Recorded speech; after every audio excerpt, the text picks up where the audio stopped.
인쇄물을 다 보시기 바랍니다. 안 받으신 분 없으시죠? 예.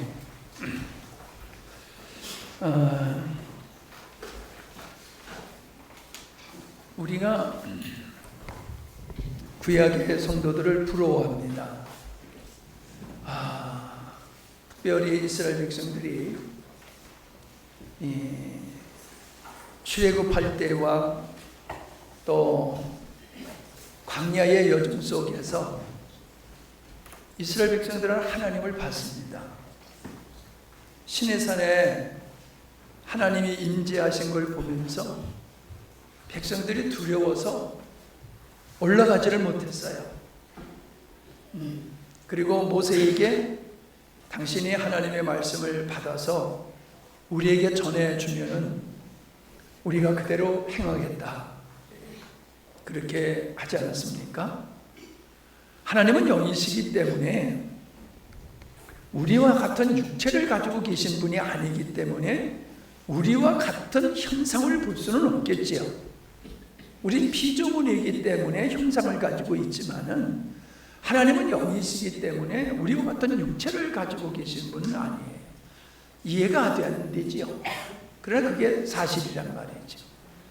하나님이 바람이 지나가면은 나무가지가 흔들려서 바람이 분다는 걸 아는 것 같이 하나님은 실존하시는 분이기 때문에 그 하나님이 현현하셨을 때에, 그랬을 때의 모습은 사람의 모습이 아니라 나팔 소리로 또 천둥, 번개 이런 모습으로 나타나신 것을 우리가 볼 수 있습니다.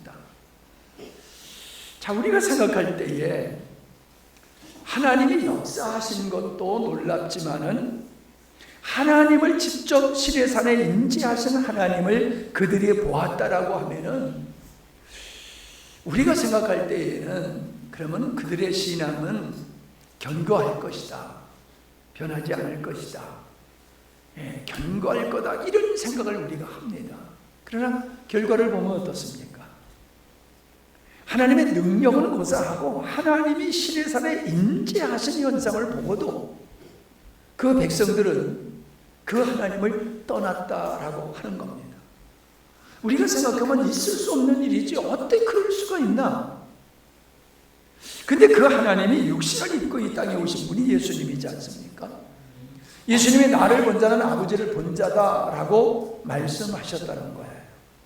그래서 다른 사람은 몰라도 제자들은 3년 동안이나 예수님과 동고동락을 하시면서 예수님의 말씀을 들었고 예수님의 행하시는 것을 친히 경험했던 사람들입니다. 그리고 그들은 예수님을 살아계신 하나님의 아들이시고 우리의 구세주입니다라고 고백을 했습니다. 사람의 몸을 입고 온 그 예수님을 직접 눈으로 보고 만져보고 당신은 정말로 하나님의 아들이십니다, 우리의 구원주이십니다 라고 고백을 했습니다. 그렇다라고 하면은 여러분 변하지 말아야 될 거 아닙니까? 근데 예수님이 십자가 지실 때에 그들은 다 자기 살겠다고 예수님을 버리고 도망갔다는 사실입니다. 우리 현대말로 얘기하면은 배신하는 거지요. 종교적으로 얘기하면 배교를 하는 거지요. 있을 수가 없는 일을 하나님을 만난 사람들이 행했다라고 하는 겁니다.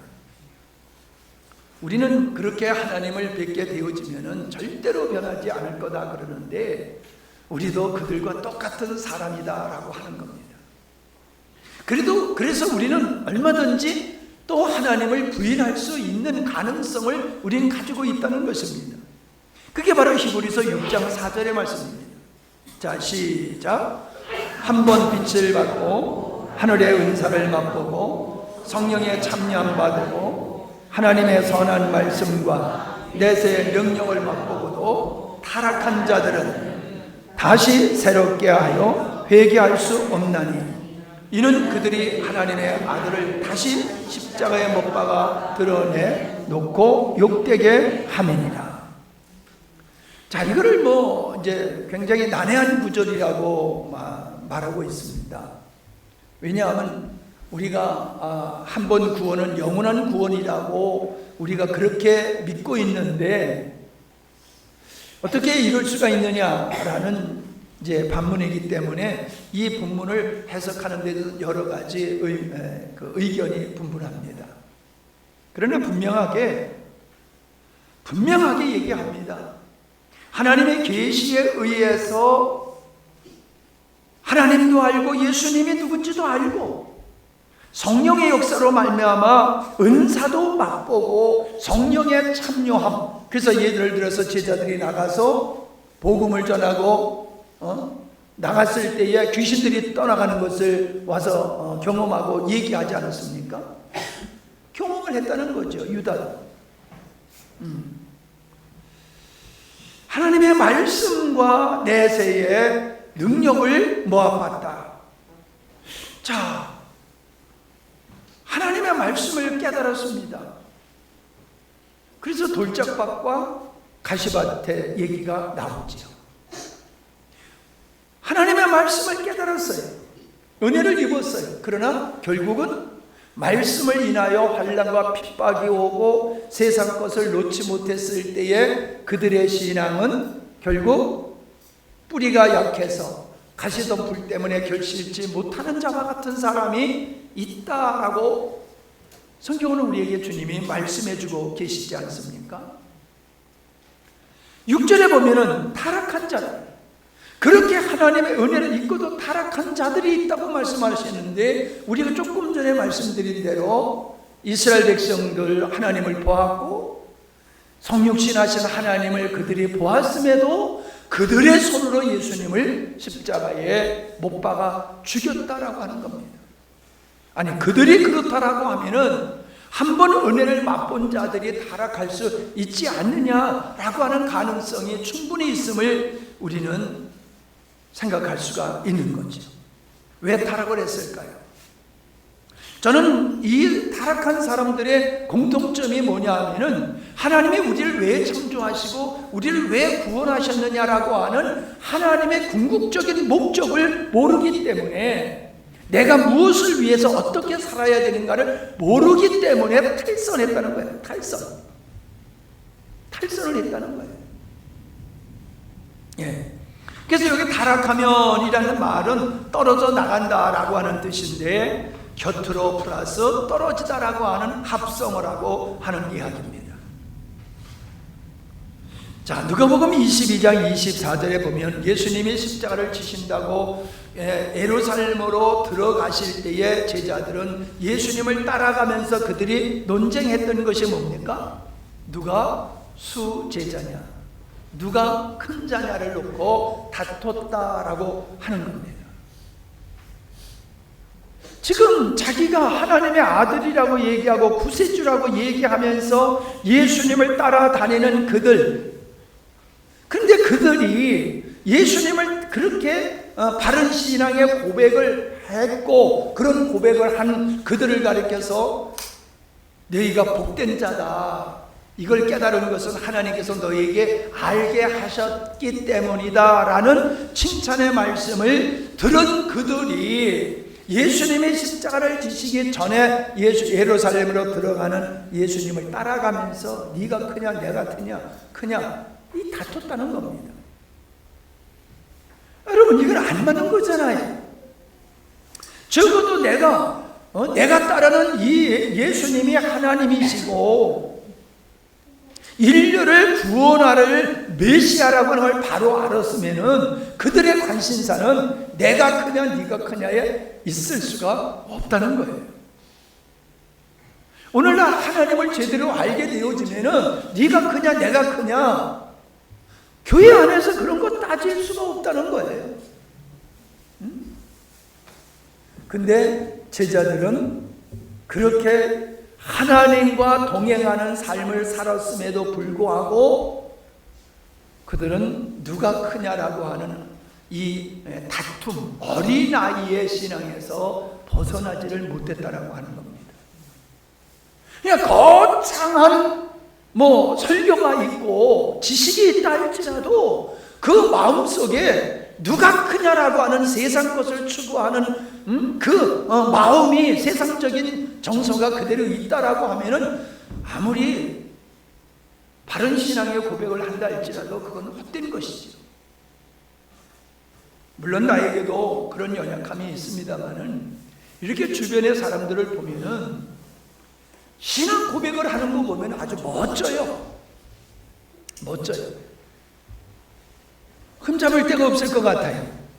그러나 그는 여전히 세상의 명품을 좋아하고, 세상의 출세를 좋아하고, 먼저 되는 걸 좋아하고, 칭찬받는 걸 좋아하고, 자기를 자랑하고, 이런 모습들이 있단 말이에요. 어린아이죠. 어린아이죠. 근데 우리는 그런 우리의 실질적인 상태를 보고 우리를 평가하는 게 아니라 우리의 신앙 고백이 그게 마치 우리의 신앙의 수준인 줄 착각하고 있다는 거예요. 앞전에 회개합시다라는 말씀을 여러분이 들으셨죠? 좀 생각하시면서 오늘 말씀을 좀 들으시면 좋겠어요. 회개하라고 하는 그 대상자가 누구냐? 오늘 그 말씀은 나와 상관없는 말씀이냐? 아니에요. 상관없지 않아요. 왜냐하면 내가 지금 누가 큰 자냐라고 하는 이 다툼 속에서 교회에서 신앙생활하고 있고, 세상을 내가 이기려고, 그래서 안 믿는 사람보다도 내가 더 높아지려고 하고 힘 있는 자가 되려고 하고 세상의 영화를 추구하고 있다라고 하면 이 제자들과 같이 바른 신앙의 고백은 있어도 어린아이다라고 하는 것입니다. 다시 말하면 그들의 관심은 주님이 왜 이 땅에 오셨느냐에 있지 않았다는 겁니다. 왜 하나님이 육신을 입고 이 땅에 오셨느냐, 즉 메시아적 사명이 무엇냐에 대해서 관점이 틀렸다는 거예요. 그들이 생각하고 있는 메시아는, 그들의 관점은 메시아가 와서 이스라엘을 정치적으로 회복하는 그 메시아를 사모하고 있었다는 거예요. 그러니까 그렇게 자기들이 사모하는 세상 나라에서는 누가 큰 자냐라고 하는 것을 따질 수밖에 없지요. 세상 것을 추구하고 있으니까요. 여러분, 앞에서 말씀을 드린 이 실패한 사람들의 이유는 어디 있느냐? 예수님이, 하나님이 인류를 왜 창조하시고 왜 우리를 구원하셨느냐, 예수님이 이 땅에 몸을 입고 오신 목적이 어디 있느냐를 그들이 몰랐다는 겁니다. 그러니까 그들이 하나님을 믿는다고 하지만 그들의 목표는 하나님이 아니라 나에게 있고 세상에 있었던 겁니다. 이게 오늘날 우리들의 모습일 수가 있다라고 하는 겁니다. 자, 그런 관점에서 지난번에 살펴봤던 로마서 14장 7절을 다시 살펴봅니다. 같이 읽습니다. 시작.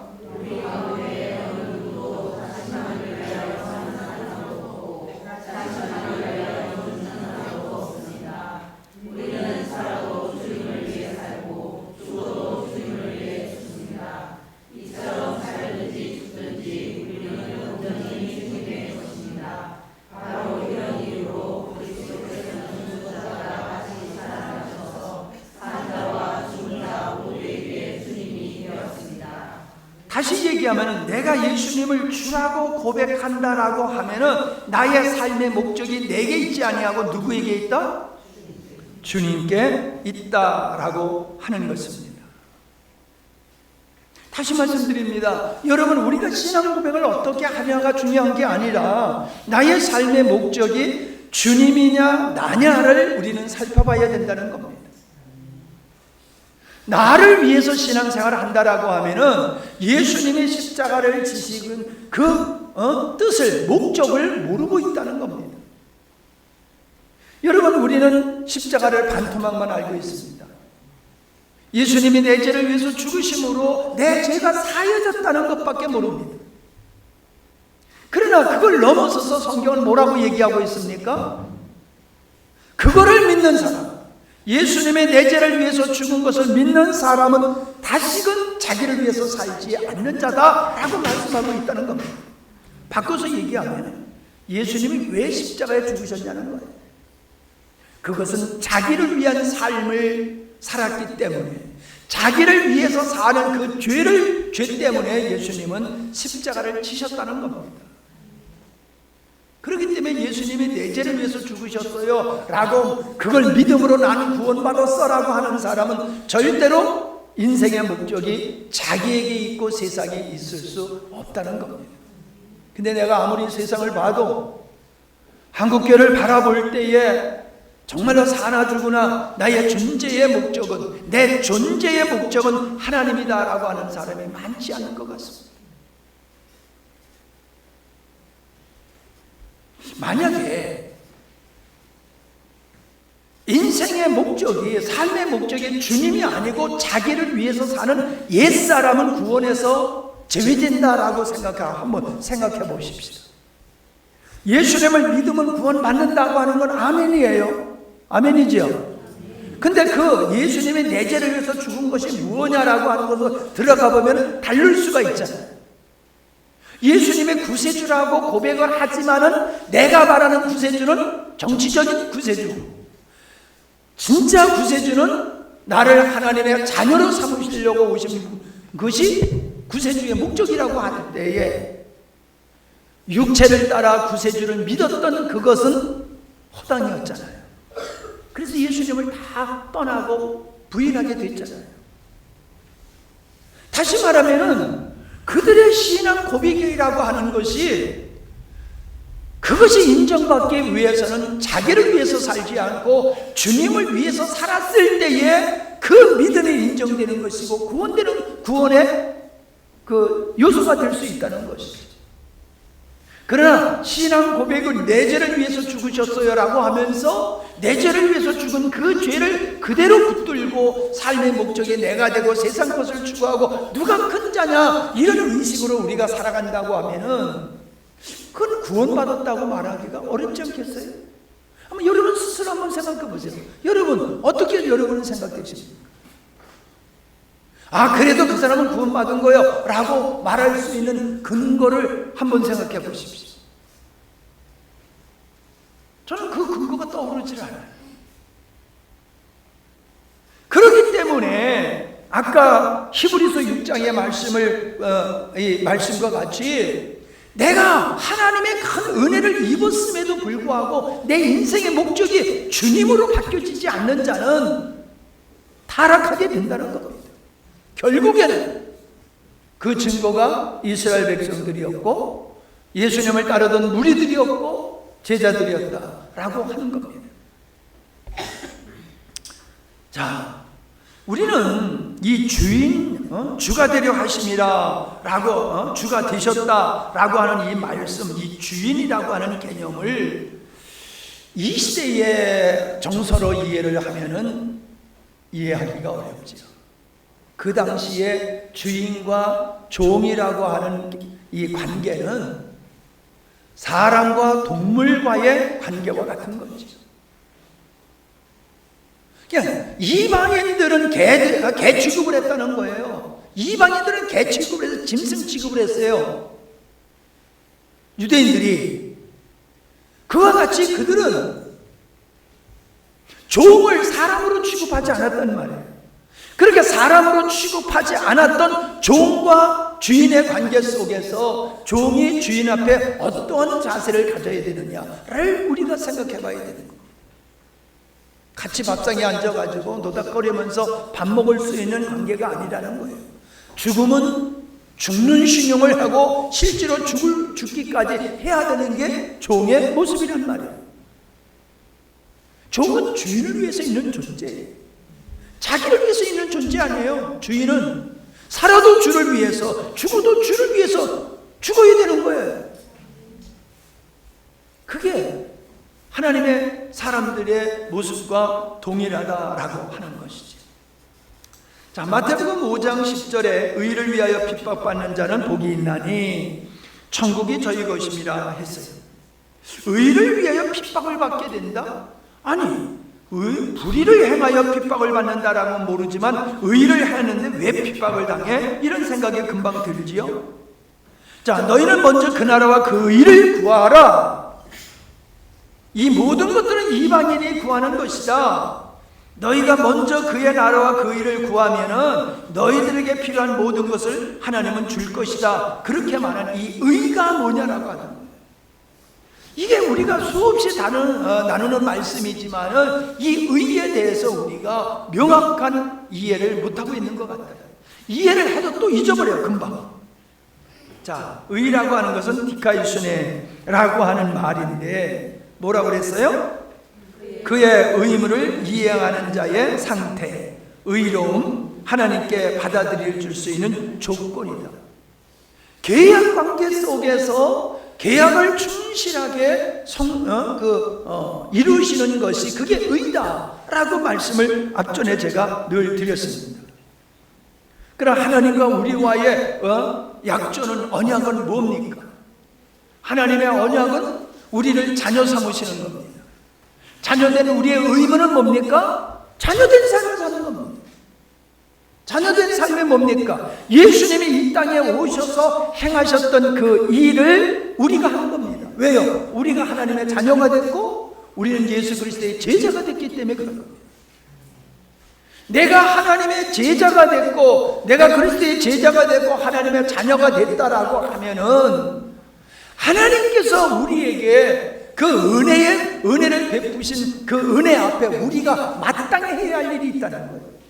제자로서 해야 할 일이 있고 또 자녀로서 할 일이 있다는 것이죠. 제자가 뭡니까? 제자는 스승한테 배우는 거잖아요. 답습을 하는 거예요. 그리고 스승이 하던 일을 그대로 하는 게 그게 제자지 않습니까? 여러분, 여기에서 말씀하고 있는 것은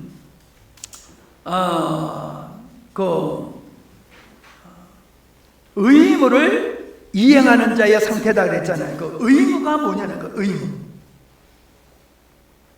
우리가 하나님 앞에서 해야 할 의무가 뭐냐?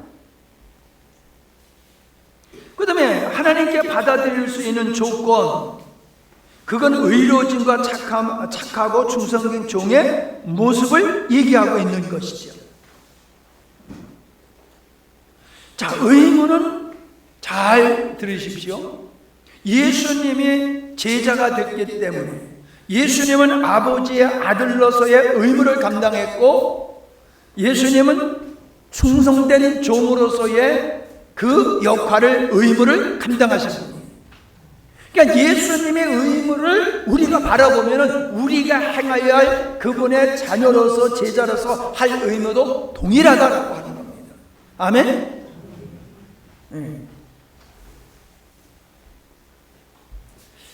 제 설교는요 생각하면서 들어야 됩니다. 생각하면서 들어야지 그냥 뭐 선거판에서 얘기하는 거 듣는 거 같이 들으면요 안 돼요. 내가 이렇게 다른 목사님들의 설교를 이렇게 들어보면은 참 나보다 지식이 많고 똑똑한 게 많이 보여요. 그래서 배웁니다. 그런데 그분들에게 없는 게 뭐냐 하면은 내가 전하는 게 없어요. 내가 전하는 게 없어요. 근데 내가 전하는 것은 이미 우리의 선진들이 전했던 겁니다. 제가 최초로 전하는 게 아니라 믿음의 기독교 2000년 역사 속에서 특별히 초대교회 성도들은 제가 전하는 이 말씀 위에 믿음의 생활을 했던 거예요. 여러분은 그것을, 그 가치를 여러분은 아셔야 됩니다. 제 껍데기만 보지 마시고 제가 전하는 이 복음이 얼마나 귀한 거냐? 주님이 이루신 일이고 사도들이 전한 것이고 초대교회가 이 말씀으로 섰던 것이고 교회 역사 속에서 위대한 믿음의 사람들은 제가 전하는 이 말씀 진리 위에 섰던 거예요. 그래서 세상을 이길 수 있었던 겁니다. 그런데 교회가 본질을 잊어버림으로 말미암아 이게 사라져 버려가지고 교회가 부실한 거예요. 교회의 존재의 목적이 뭔지를 몰라. 하나님이 왜 우리를 구원하셨는지를 몰라. 하나님이 왜 우리에게 은혜 주시는지를 몰라. 그러니까 예수님을 믿어도 능력 있는 역사가 없다라고 하는 거지요. 자, 예수님이 하신 일은 뒤에 이제 쭉 뽑아놨습니다만은, 자, 첫째 뭐라고요? 예, 두 번째는 뭐 설명 안 해도 아시겠죠? 자, 그래서 예수님이 가르치시고 전파하신 말씀을 뽑아서 거기에다가 제가 기록해 놨습니다.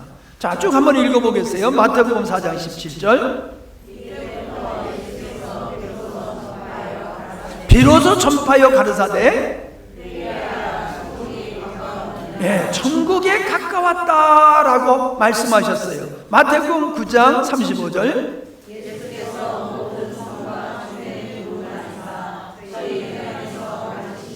가르치시며 뭘 전파했다고요? 앞절에서는 뭐라고 그랬어요? 뭐가 가까웠다? 천국이 가까웠다라고 말씀을 하시면서 이제는 천국 복음을 전파하셨고 모든 병과 모든 약한 것을 고치셨다 했어요. 자, 마태복음 24장 14절.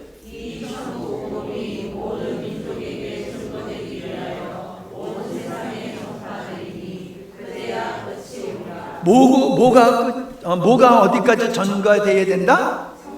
천국 복음이 모든 민족에게 증거될 때에 비로소 세상 끝이 온다.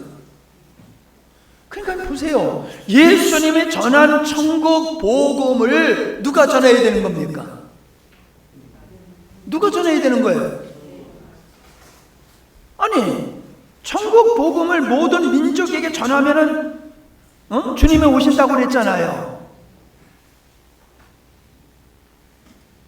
그러면 누가 전해야 되는 거예요? 그렇지요. 천국 복음을 전서받은 교회가, 성도가 예수님의 가르치시고 전파하신 그것을 그의 제자된 우리들이 가르치고 전파해야 된다는 거예요. 모든 민족에게. 그게 이루어지면 세상 끝이 이루어진다. 주님이 재림하신다. 그렇게 말씀하고 있지 않습니까? 근데 나가서 전도는 잘하면서 이 땅에서는 안 전해 또 왜? 우리 친구가 선교사로 지명하는 사람한테 몇 명 전도해서 하나도 없다고. 그럼 선교사로 나가지 마라. 아니, 같은 문화 속에서 있는, 같은 언어권에 있는 같은 종족을 전도를 한 사람도 못하면서 말도 안 통하는 사람들한테 가서 어떻게 전도해서 예수 믿게 하려고? 그건 말도 안 되는 거 아니야? 그랬다는 거예요. 우리가 나가서 땅끝까지 복음을 전해야 된다라고 하는 그 땅끝이라고 하는 개념을 보면은 복음을 듣지 못한 사람에게 전하는 거 아니에요? 땅끝이 어디입니까? 세상의 땅끝이. 복음에 들어가지 않는 그들을, 그 민족을 향해서 땅끝이라고 얘기하고 예루살렘을 향해서 뭐 땅끝이라고 얘기도 하고 그랬는데, 분명한 것은 복음이 들어가지 않는 곳이 땅끝이란 말이에요. 그곳에 예수님이 전파하셨던 복음을 우리 보고 내가 너에게 분부한 모든 것을 가르쳐 지키게 하라. 그게 교회의 사명이라는 거예요. 그게 믿는 자의 사명이라는 거예요. 그게. 자, 그 다음에 누가복음 16장 16절.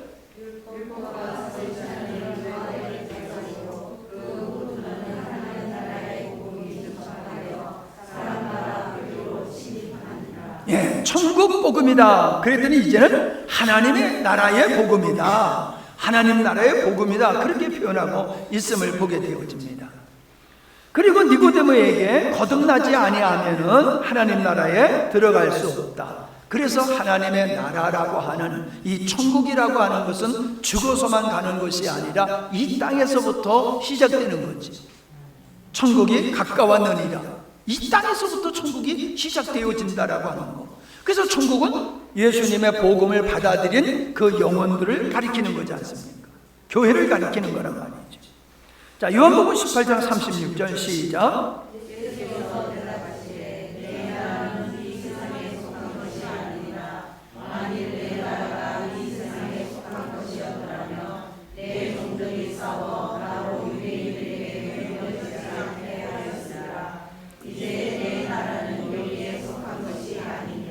예수님께서 내가 교회를 세우시겠다라고 하셨고 끝에는 그 교회를 가리켜서 내 나라다라고 말씀을 하셨고, 복음을 전파하실 때에 뭘 전했냐면 나라, 하나님의 나라, 교회에 관해서 예수님이 전하셨다는 거예요.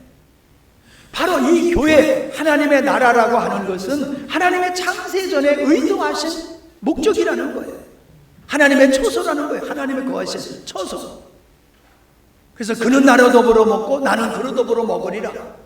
하나님의 나라는 주님과의 아름다운 먹는 거예요. 교제라는 거죠, 교제. 그러니까 우리가 이 땅에서부터 주님과 교제를 통해서 천국이 이루어지는 것인데, 주님과의 교제가 없으면 천국이 이루어지지 않는 것이지요. 다시 말씀드리면 예수님은 내가 음부의 권세가 이기지 못하는 교회를 세우리라 하셨고, 마지막에는 그 말씀을 내 나라는 이 세상에 속한 것이 아니다 라고 하면서 우주적인 교회를 예수님이 말씀하고 계심을 우리가 볼 수 있지 않습니까? 자, 주님이 승천하시기 전 제자들에게 분부하신 것이 뭐예요? 너희는 가서 모든 족속으로 제자를 삼아서 아버지와 아들과 성령의 이름으로 세례를 베풀고, 그 다음에 뭐요? 내가 너희에게 분부한 모든 것을 가르쳐 지켜야 하라. 뭘 분부하셨어요? 천국 복음이에요. 천국 복음. 교회를 세우는 복음이에요. 그러니까 영혼을 세우고 그 영혼들로 하여금 주님의 몸된 교회를 세우는 일이 교회된 성도들에게 주어진 사명이다. 자, 내가 세상 끝날까지 항상 너희와 함께 있으리라. 이 임마누엘이잖아요. 예수님의 이름이 임마누엘이고, 예수님의 마지막으로 하신 말씀이 내가 너희들과 함께 할 거야 라고 하셨어요. 자, 이게 중요해요. 여러분, 이 백성들이, 아니 제자들이 그렇게 신앙 고백을 했음에도 실패했지만은 내가 세상 끝날까지 너희와 함께 한다는 임마누엘의 역사가 오순절 성령의 역사로 말미암아 이루어졌잖아요. 성령의 임함으로 말미암아 주님의 영이 믿는 자들 안에 더 거하시게 됐잖아요. 그래서 어떻게 됐어요? 진짜 땅끝까지 증인이 됐잖아요. 증인. 과거에는 안 됐어요. 근데 지금은 됐어요. 왜? 과거에는 주님이 없는 상태야. 이 영혼 속에, 마음 속에 성령의 계시로 깨달을 뿐이야. 근데 성령의 오심으로 말미암아 깨닫게 한 진리만 있는 게 아니라 그 진리이신 실체가 제자들 안에 거하시게 됐단 말이에요. 그러니까 그들은 실질적으로 진짜 주님의 뜻을 이루는 진정한 목적을 알게 됐고, 그런 삶을 순교로 감당하지 않았습니까? 그러니까 제가 그랬잖아요. 머리로 사는 게 아니라 가슴으로 산다. 우리가 성경을 머리로 아는 것 가지고는 성경대로 못 살아요. 그러나 머리로 알고는 그 진리의 실체이신 주님이 우리 안에 계시고 그분의 임마누엘 되어주심으로 우리가 살게 될 때에는 우리가 주님이 이 땅에서 행하셨던 일을 우리가 행하며 그리스도의 제자로서의 삶을 살아갈 수가 있는 겁니다. 양집사 안 해? 왜 안 해? 했어요? 제일 가까이 있는 소리가 안 들려요. 이거 여러분, 제가 심각한 말씀을 전하는 겁니다. 아주 심각한 말씀을 전하는 거예요. 뭐 이해해도 그만, 아닌데도 그만, 이게 아닙니다. 심각한 말씀을 전하고 있는 거예요. 자, 그런 의미에서 하나님은 사람을 통해서 일하셔요. 아멘? 여러분, 기도했는데, 돈이 필요해서 기도했는데, 쌀이 필요해서 기도했는데, 하늘에서 만나와 같이 쌀이 우르르 기도하는데 떨어진 적 봤어요? 근데 기도하고 났더니 누가 쌀을 한 대씩 들고 오잖아요. 그때 뭐래요? 하나님이 응답하셨다고 그러잖아요. 아니, 그 사람이 쌀 들고 왔는데, 이 사모님 그러잖아요. 돈이 한 푼도 없는데 애들이 길거리에서 돈 주워가지고 와가지고 응답받았다고 그 얘기 했잖아요. 하나님은 사람을 통해서 일하십니다. 하나님의 일은 교회를 통해서 하시는 거예요. 어떤 교회? 주님의 몸된 교회를. 몸을 통해서 머리가 살듯이 주님은 주님의 몸된 교회를 통해서 하나님의 일을 하시는 겁니다. 아멘. 이거 뭐 머리로 알아가지고는 안 되는 거예요. 여러분이 주님의 몸이라고 하면은 머리의 뜻을 이행해야 돼요. 그게 그 나라와 그 나라의 의를 이루는 겁니다. 자녀로서 아버지의 뜻을 이루는 겁니다. 자, 그래서 에베소서 4장 12절로 쭉 보게 되어지면은, 자,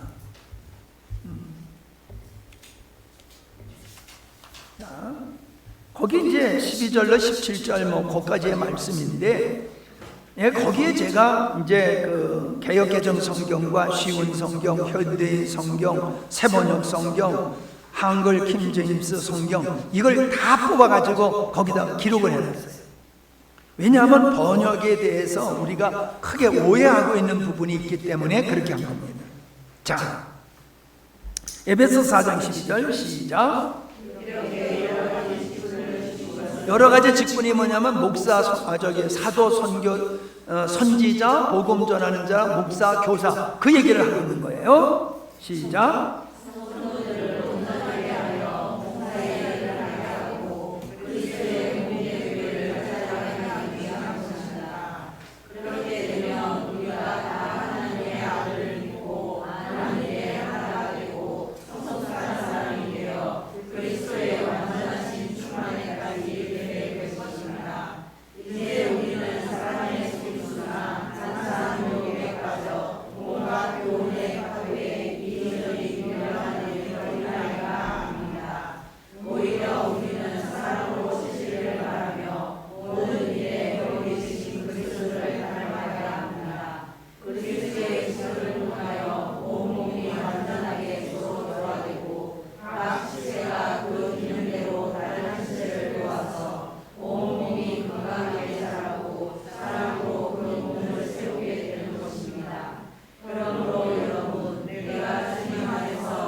이게 현대인 성경이에요. 그럼 쉬운 성경은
효원 형제, 저 선풍기 좀 써봐요.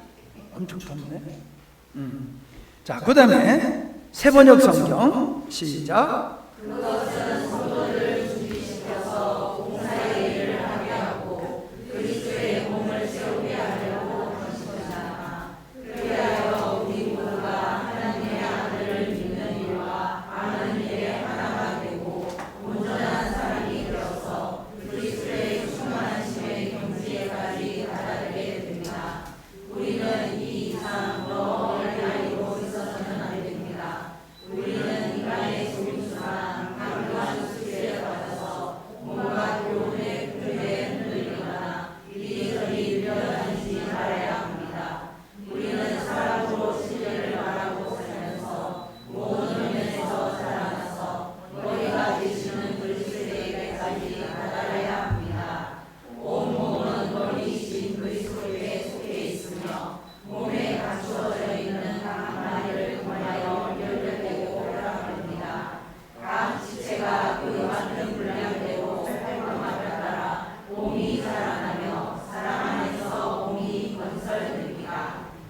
예. 자, 그 다음에 한글 킹제임스 버전.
자, 그 밑에 제가 온전케 하여 준비시켜 요 말씀을 따가지고 기록해 놨습니다.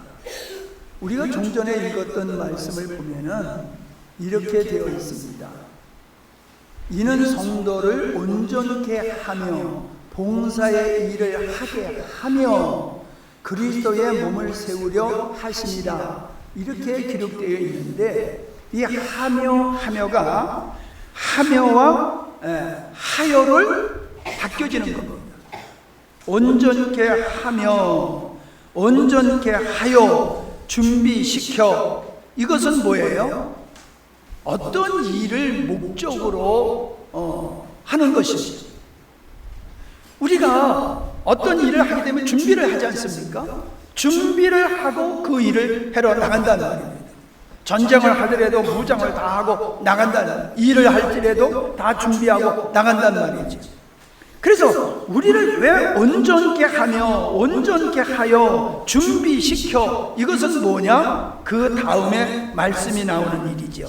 그래서 그 한글 킹제임스 번역 그걸 가지고 제가 했는데, 성도들을 온전케 하며, 가로쳐서 뭐라 그랬어요? 봉사의 일을 하게 하렵니다. 여기서 봉사의 일이라고 하는 것은 2페이지에 보면은 봉사하고 가로치고 집사 그랬지요. 봉사라고 하는 단어와 집사라는 단어가 같은 언어라는 얘기예요. 그러니까 우리는 봉사하면은 이게 뭐 서비스 이 정도로 생각하는데, 집사라고 생각을 하면은 훨씬 더 이해가 잘 되리라고 생각이 되어집니다. 자, 왜 성도를 온전케 하느냐? 하나님이 왜 우리를 그리스도의 은혜로 온전케 하느냐? 봉사의 일을 하게, 집사의 일을 할 수 있도록, 섬기는 일을 하도록 우리를 온전케 하는 거예요. 어린아이가 섬기는 일 못하지요. 성숙한 사람, 실력 있는 사람이 섬기는 일을 하지 않습니까? 하나님이 우리에게 은혜 주시는 목적이 어디 있어요?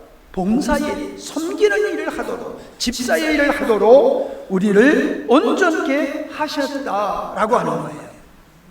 그러니까 뭐라고 그랬어요? 봉사 일을 하게 하며 그랬는데, 그 봉사 일을 섬기는 일을 하게 하셨다. 이 번역이 훨씬 더 이해가 바른 번역이라고 볼 수 있는 것이죠. 자, 그 다음에 섬기는 일, 봉사의 일, 그 다음에 두 번째 뭐예요? 그리스도의 몸을 세우게 하렵니다. 그리스도의 몸을 세운다는 것은 교회를 세우는 거잖아요. 어떤 교회? 주님이 꿈꾸시는 교회라는 거예요. 사람이 원하는 교회가 아니에요. 이 목사가 원하는 교회가 아니에요. 주님이 꿈꾸시는 그 교회를 이루도록 한 사람 한 사람을 온전케 하시는 것이다. 그 온전케 하는 주님의 몸을 세우는 일이 섬기는 일이다. 그게 봉사 일이다. 그거예요. 자, 그래서 13절에 보면은 하나됨을 얘기하고 있어요. 하나됨. 여러분, 우리 지체가 지체로 얘기하지 말고도 우리가 기계를 놓고 봤을 때에 자동차를 다 분해해 놓으면 그 자동차가 될 수 있어요? 아니잖아요. 각 공장에서 다 만드는 그 부속품들을 갖다가 한데 연합을 했을 때에, 그리고 전기를 넣고 거기다 기름을 넣게 될 때에 이게 움직이잖아요. 그와 같이 교회는 성도들이 하나가 되어야 되는 겁니다. 성도가 그래서 한 몸이라고 그랬단 말이에요. 주님의 교회는 성도와 성도가 분리되는 것이 아니라 유기적인 관계, 몸이 서로 붙어 있어서 몸을 이루고 모든 부속품이 하나가 되어가지고 한 자동차를 이루듯이, 교회는, 주님의 몸은 성도 한 사람 한 사람이 어떻게 되어야 된다? 서로 유기적인 관계를 가져야 된다는 거예요.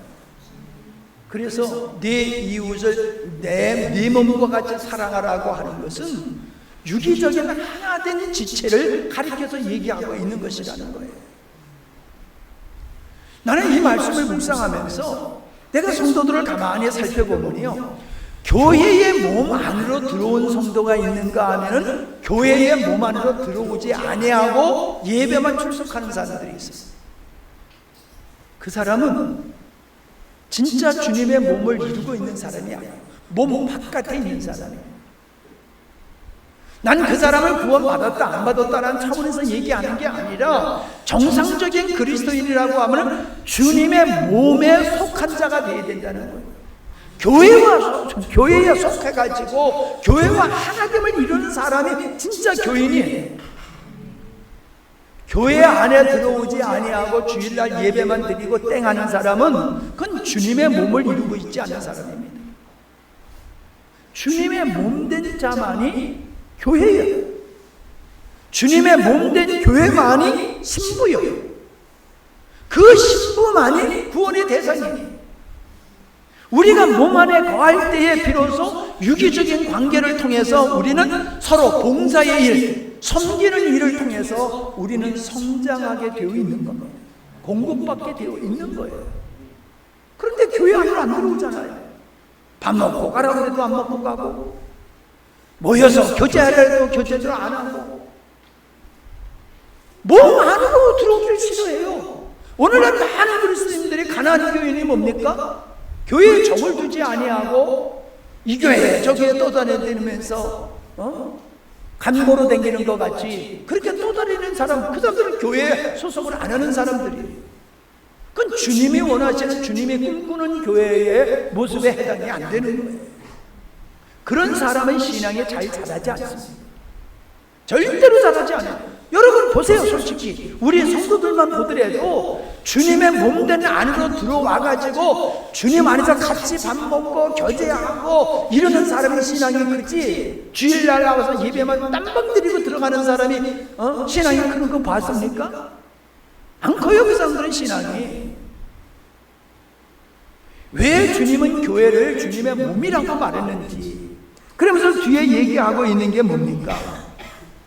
하나가 되는 일을 하면서 그 16절에서는 뭐라 했어요? 온몸이 각 부분의 분량 안에서의 효과적인 역사를 따라 각 마디를 통하여 공급을 받아 결합되고 체격이 형성되어 몸을 성장시키며 사랑 안에서 몸 자체를 세워가는 나가느니라.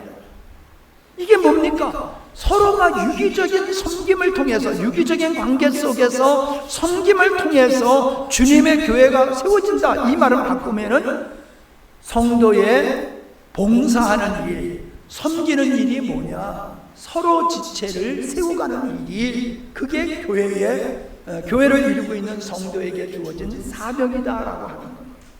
근데 이거 싫어하잖아요. 간섭받기도 싫고, 남을 부담을 가지고 섬겨서 그러하여금 주님의 온전한 몸의 지체가 되게 하는 것도 싫고, 건강한 성도들로 모여서 주님이 원하시는 건강한 교회에 대한 관심도 없고, 그저 내가 필요한 적당한 선에서만 신앙생활하고 있는 게 오늘날 그리스도인이잖아요. 이거 회개해야 되는 거예요. 네? 이거 회개해야 되는 거예요. 주일날 나와서 예배만 잘 드리면 된다? 여러분, 그게 우리가 잘못된 생각입니다. 예배는 중요하지만은 예배의 삶이 이루어지는데, 예배의 삶이 이루어지는 게 그게 섬기는 일이에요. 여러 가지 하나님이 주신 달란트를 가지고, 은사를 가지고 지체를 세워서 주님이 원하는 몸된 교회, 주님이 꿈꾸는 교회를 세워나가는 게 그게 믿는 자들에게 주어진 사명이다라는 거예요. 내가 봤을 때는 이거에 부담을 갖고 신앙생활하는 그리스도인들, 가르쳐 지키게 하라고 하는 이 말씀에 대한 사명감으로 불탄 성도들이 과연 교회 안에 몇 프로나 되겠는가? 교회 가서 은혜 받고 섬김 받고 그냥 받으러 가는 게 교회지, 내가 섬기러 교회 가는 사람이 얼마나 되겠어요? 여러분의 주변의 사람들을 한번 보세요. 우리 성도들이나 다른 성도들의 모습을 보세요. 그들이 교회 갈 때 섬기기 위해서 갑니까? 예식 참여하기 위해서 가는 거잖아요. 예식. 예배하는 예식에 참여하러 가는 거지. 내가 가서 주님의 몸된 교회를 세우러 간다, 이런 사람이 있냐 말이에요. 별로 없어요. 그러니까 교회가 교회답지 못하는 거예요. 성도들이 능력 있는 성도도 성장을 못하는 거예요. 섬기는 사람이 있어야 되는데 섬기는 게 아니라 목사님 설교 하나 땡하고 끝나는 거란 말이에요. 그래야 됩니까? 성경에 어디서 목사님 설교를 통해서만 신앙이 성장하고 교회가 성장하는 게 있다고 어디 그게 있습니까? 모든 자가 서로 피차 권면하고 피차 가르쳐서 온전케 하라, 그 사명을 줬지. 가서 은혜만 받아라. 어렸을 때 그럴 수 있지요. 초신자일 때는. 그러나 집사가 되고 안수수가 되고 권사가 되고 장로가 돼가지고도 은혜 받는 일만 있고, 오늘 목사님을 통해서 은혜 주시옵소서, 아주 기도는 거룩한 것 같지만은 그거 틀린 기도예요. 하나님의 목사님을 통해서 은혜 주시는 것도 있지만 성도가 성도를 섬기는 사명이 여러분에게 있는 줄 믿으시기 바랍니다. 우리 교회 미래는 여러분에게 달려 있어요. 여러분의 봉사의 일을 위해서 온전케 되어지고, 여러분의 봉사를 통해서 주님의 몸된 교회가 세워지는 거지. 목사 설교 하나 잘하고 목사 하나 바뀐다고 해서 교회가 새로워지는 일 절대 일어날 수가 없어요.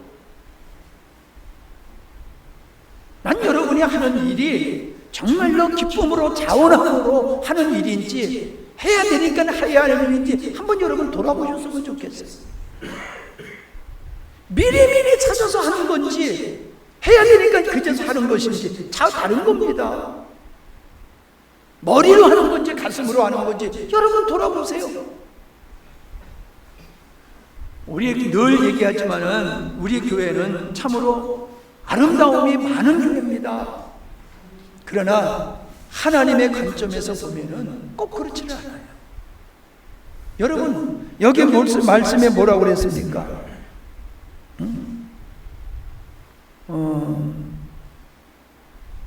그 위에 2페이지에 현대인 성경 17절을 보세요. 17절. 그러므로 여러분, 내가 여러분 주님 안에서 여러분에게 강력히 말합니다. 지금 제가 여러분에게 강력히 말하고 있잖아요. 강력히 말합니다. 이제부터 여러분은 이방인들처럼 헛된 생각으로 무가치한 생활을 하지 마십시오. 여러분, 이방인들이 자기를 위해 사는 거잖아요. 이방인들은 주인 없이 자기가 주인 돼서 자기를 위해서 사는 게 그게 이방인이란 말이에요. 여러분이 여러분을 위해서 산다고 하면 여러분은 명목상 그리스도인이지 실제는 이방인이에요. 이방인들처럼 자기가 목적된 삶을 살지 말아라. 그런 사람, 이방인들은 헛된 생각을 하고 무가치한 일에 모든 에너지를 쏟게 된다는 거예요. 헛된 생각, 헛된 목적이지.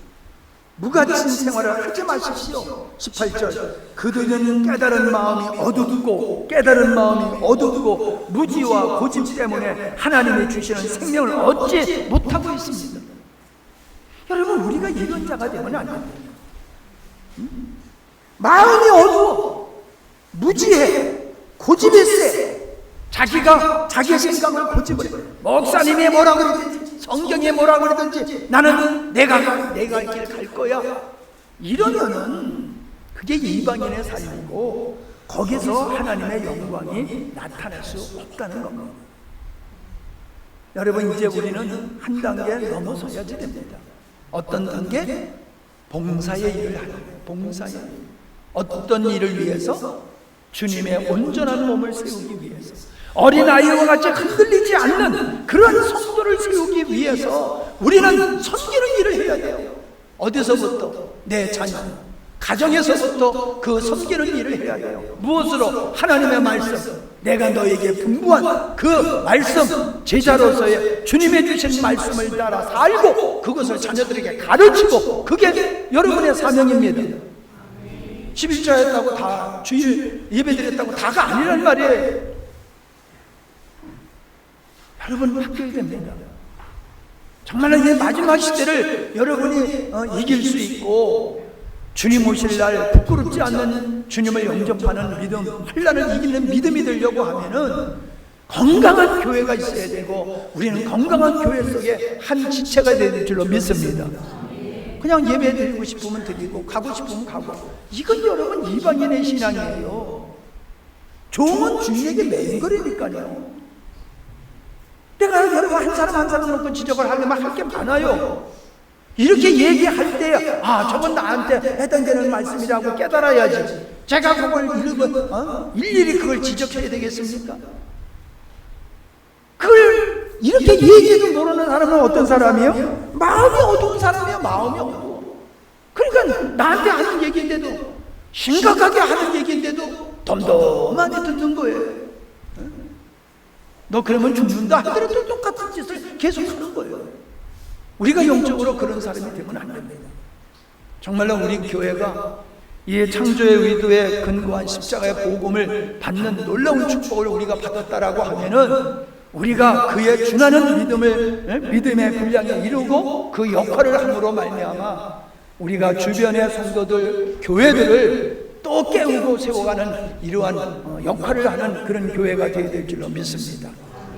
우리끼리 좋아하면 안 돼요. 우리끼리 만족하면 안 돼요. 기도합니다. 하나님 아버지, 우리가 신앙생활을 오래 하다 보니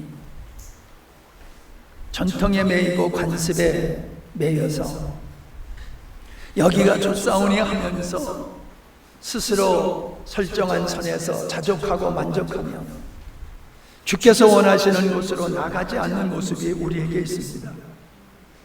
우리에게는 아름다움도 있지만은 반드시 해결될 이 문제도 함께 안고 있습니다.